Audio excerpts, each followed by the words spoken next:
د کونړ اطلاعات او فرهنګ ریاست مسؤلین وايي د جهادي ارزښتونو په نوم دغه ریاست په اډانه کې نوې رامنځته شوی مدیریت په پلان کې لري چې د کونړ په ټولو سیمو کې د تیرو دریو جهادي دورو ټول پاتې راټول او د یو موزیم په بڼه یې خوندي کړي. دوی نن د یاد ریاست په انګړ کې د یو ځانګړي ځای د جوړولو عملي چارې پیل کړي چې په بشپړېدو سره به پکې ټول د جهادي دورو آثار او جنگي پاتې خوندي کړي. د اطلاعات او فرهنګ ریاست مسؤلین زیاتوي موخی له دغه کار راتلونکو نسلونو ته د خپلو اتلانو کارنامې ورپېژندل دي.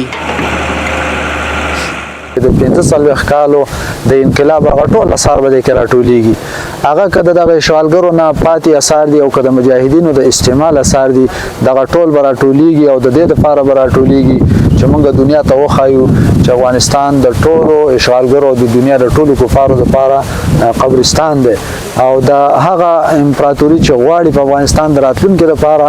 د څه نیت لري د هغوی به هم دغه انجامي. په همدې حال کې د اسداباد ښاروالۍ ریاست مسؤلین د اطلاعات او فرهنګ دغه اقدام ستایي او زیاتوي چې اړتیا لیدل کېږي د تیرو جهادي دورو ټولې کارنامې او د یرغلګرو ځواکونو پاتې خوندي کړي.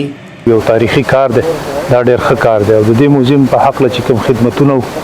او د ښاروالۍ په ذمه انشاءالله د اسداباد ښاروالۍ ژمنه ده چې حتی الوسه به د دې کار همکاري به کوي.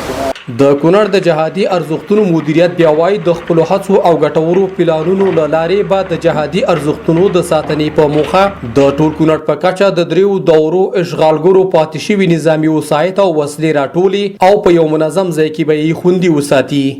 نو په دې موزیم کې انشاءالله موږ دغه د تیرو درې دورو اثار راټولو او دلته خوندي ږدو. اوس تقریبا یو 8 قلم اثار راټول کړي دي چې هغه په مختلفو ساحو کې پراته دي تر څو انشاءالله د اثارو د خوندیتوب کمیټې باندې کار روان دی چې دغه کمیټه ایجاد شو. انشاءالله دغه اثار او مواد چې کوم دي هغه به دلته میوزیم ته راانتقالوي انشاءالله. د یادونې وړ ده دا په کونړ کې لومړی ځل دی چې د جهادي ارزښتونو د ساتنې په موخه راتلونکي نسل ته د حقیقت پر بنا یو موزیم جوړیږي چې پکې د هغو دورو اړوند اسناد، کتابونه، عکسونه او نور مهم آثار راټولیږي.